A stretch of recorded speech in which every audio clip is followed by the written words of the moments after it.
Hey guys, today I'm going to give you a guide and showcase all the features of the 100 Years Warfare mod and how to use them. So throw that manual away and let your big brain fill the knowledge I'm about to show you.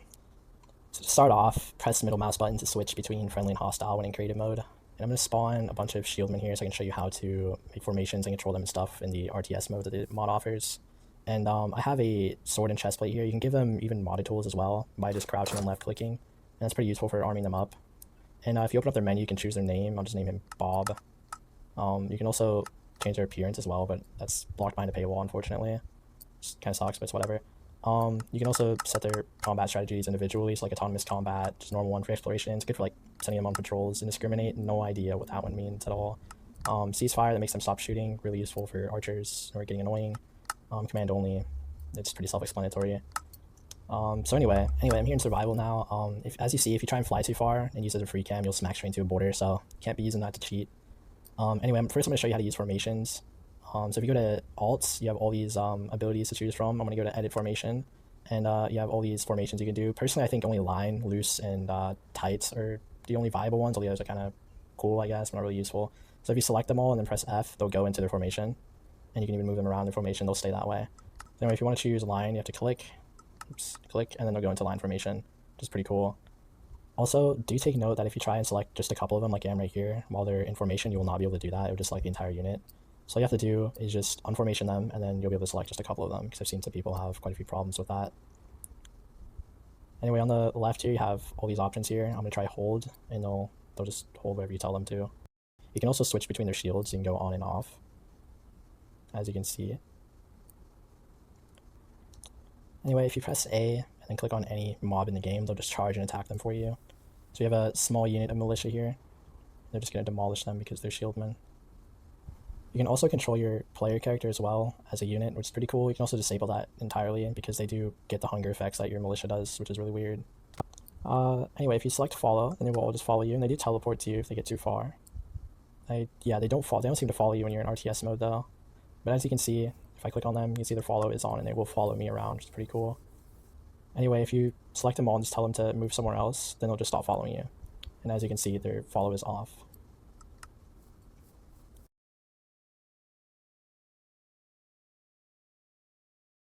Anyway, in the top right corner here, you'll see the menu, and this is how you recruit. So first you can create a team, just name it whatever you want. And then you can also create your banner as well, and you can just, whatever. You can just, I don't know, add a layer here, add a stripe here, and that'll just be my banner. And then you can press this recruit button. This will allow you to recruit any troop you want. So they do have a gold, iron, XP cost. Some of them even cost diamonds, and you have all these troops here they can choose from. Some of them are more expensive than others for, balance reasons. I don't recommend getting the higher levels because all they do is just give them better tools. Their stats are the exact same though, but if you have modded armor, you're not going to be wanting to use those. I should also say that if you have Epic Knights installed, they also manually or automatically come installed with those. You can also switch to like different types of units as well here, like mercenaries, which is I think the normal one, instead of the undeads and whatever.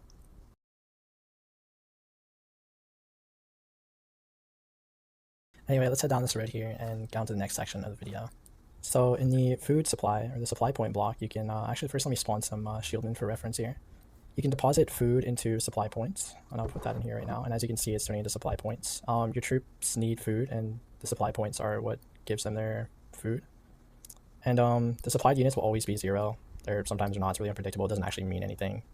So even if it says 0, it doesn't mean it's not supplying your troops.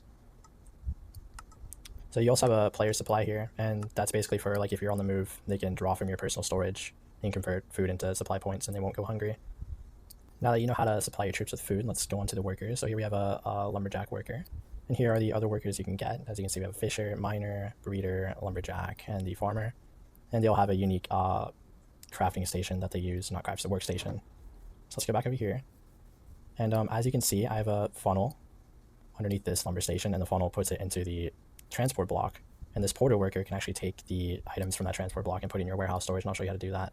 So we got our transport order, and actually let me show you how the warehouse storage works. So here's the warehouse control. You can put some items in here. There's the warehouse blocks, the warehouse storage that goes in its like little UI box there. And you can move items in and out of here like a chest, but it has a lot of storage. And so if we go over here and we press V on this port block, and then we put it over here, just connect it, then any items that go in there will go into the warehouse storage, as you can see. So it's very useful for transferring your items automatically. And if we increase it, you can see how the number went up and it has more storage now. So very cool.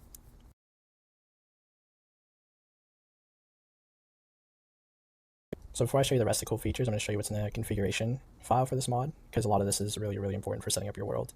So if I open the main configuration file, you can see a number of things that you can adjust: enable global recruitment, give manual to players. I usually have that off. Generate scrolls in the chests. That's pretty fun to have on. Allow monsters to drop them. Allow recalling to inventory. That's better if it's off for balancing reasons.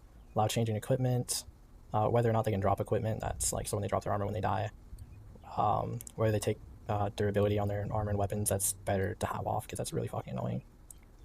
And you can look at the rest of these yourself, but a lot of these are really important. Anyway, you also have like a target blacklist here. So the hostile troops won't attack certain things, and it also works on modded entities as well. For example, the Iron Golem, they by default attack Iron Golem, so I have that off here. And also the armor stand, which is really weird. For some reason, they go crazy on armor stands. There's also a bunch of other stuff you can play with here. I do highly recommend looking through these and setting up everything. You can also turn off the food system if you don't like that as well. But yeah, I definitely recommend looking through this.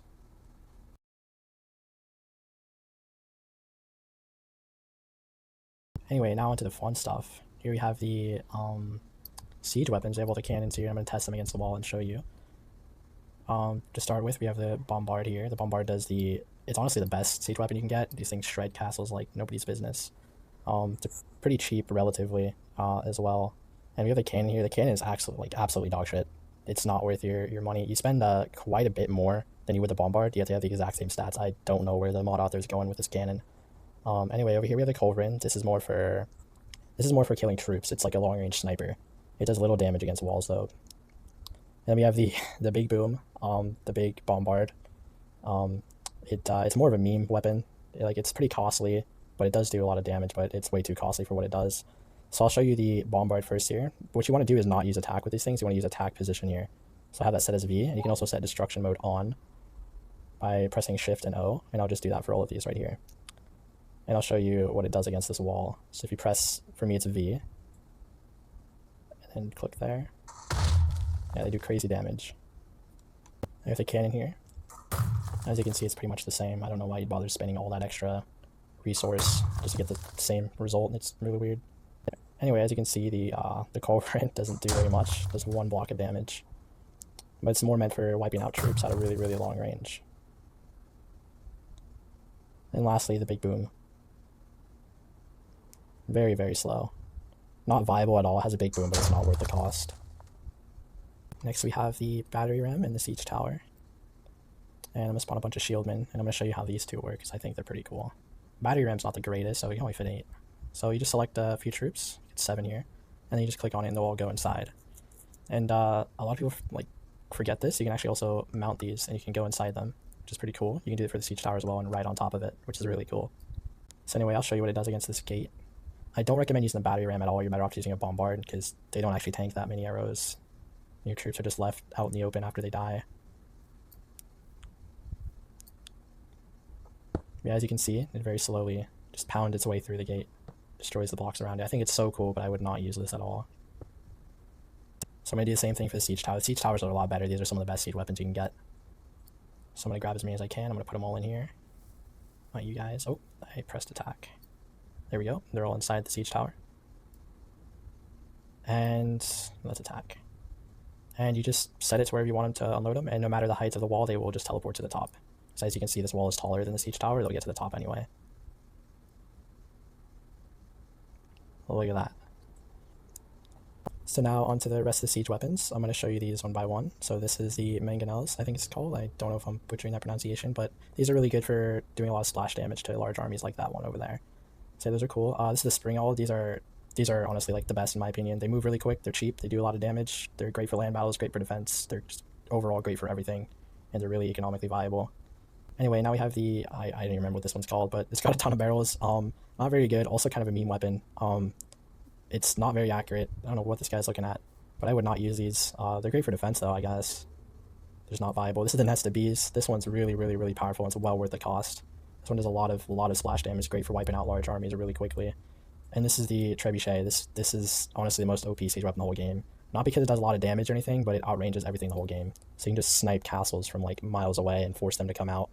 I personally would, if I were to make a server, I'd disable these. These are like way too powerful, these armies here. Yeah, just instantly wipes out a guy. Next is Springold. Instantly kills a guy, right on. Next, this thing.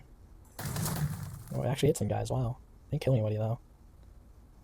Next, the nest of these. This thing also adjusts for when the troops are on the move. So if they're moving left or right or trying to get out of your firing line, the rockets will adjust and change their course.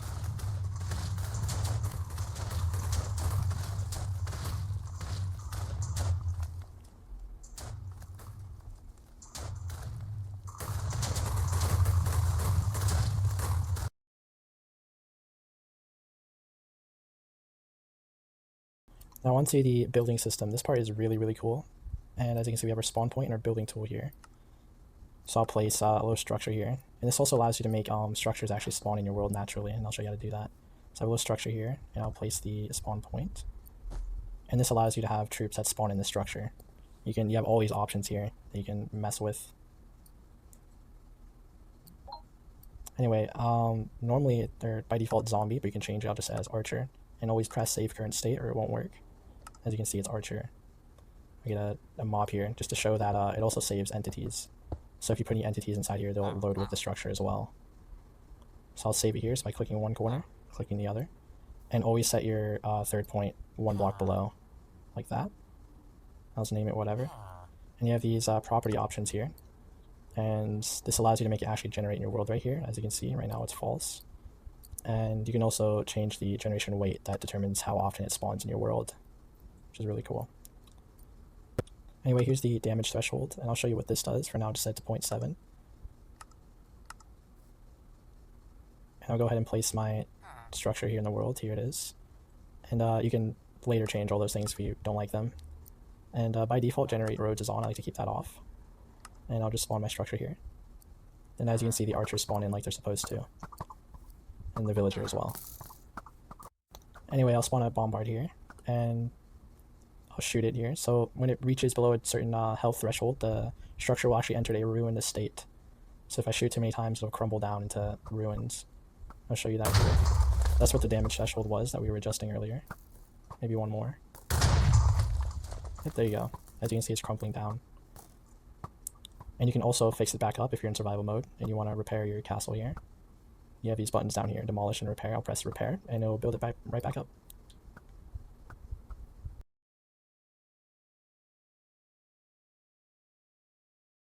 The Shieldman is the best all-rounder unit. These are going to make up the bulk of your army. They're very good at tanking arrows and are relatively cheap to produce. They counter every ranged unit and almost every melee unit.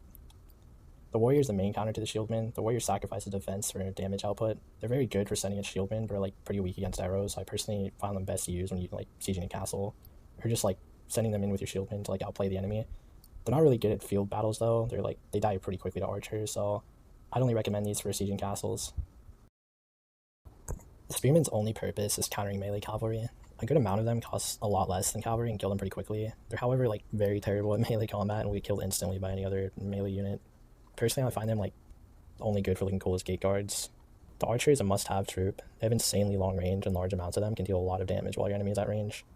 Tier 3 archers will always come with flame 1 bows as well, which is pretty useful. They're very good at like putting inside of towers because they can only high arc their shots and hit the ceiling. So if you put these inside of gatehouses or towers, they're not going to be usable at all. They're pretty much only good for putting on top of walls or bringing to land battles with you.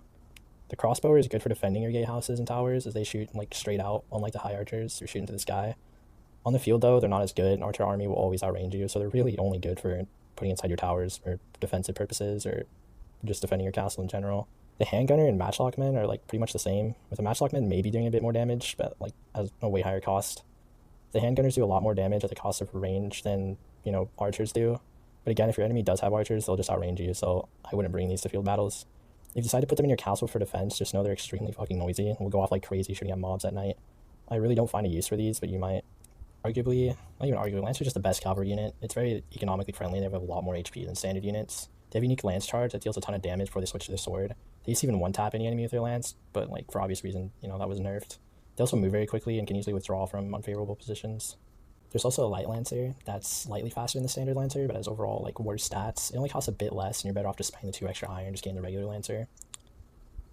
The horse archer is one of the more OP units, especially if like your enemy is like unprepared.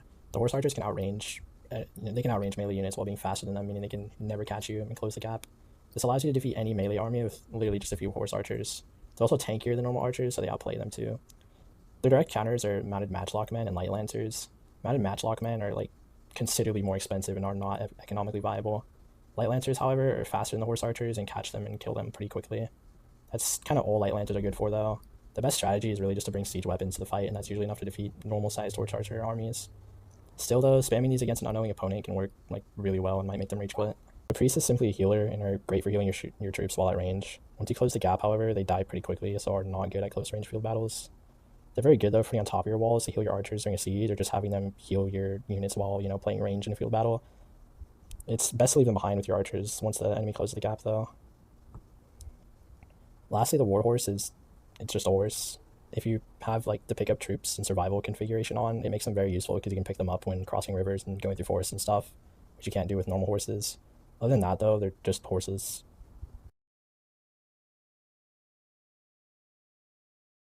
So if you have iron spells or taxi installed, then this mod comes with extra troops just for those mods. So I'll grab a taxi unit here. And as you can see, he attacks the other troops. You can also change out his weapons with the taxi weapons and his armor as well. And here I'll place a Iron Spells Mage troop. And as you can see, she's no match for modern technology. Here are a bunch of weirder types of units you can get. This is the Warhound, it's just a dog, maybe more HP. This guy spawns Warhounds, he's like the Houndmaster dude. This is a Wood Elf Spear guy, he has a Poison Spear, which is actually very OP. And the Archer, that's the same, but it's an Archer. Anyway, here's the Demolitionist. These guys are suicide bombers pretty much. This is the Knife Thrower, he's like a ninja dude, he throws knives. Executioner, this guy's really cool, I'll show you what he does in a second. Look at that, swings around his axe. There goes the suicide bomber. You have the Raider, which is a super fast guy with 2 swords. And you have the Giant, which is really, really expensive. You can even equip him with armor.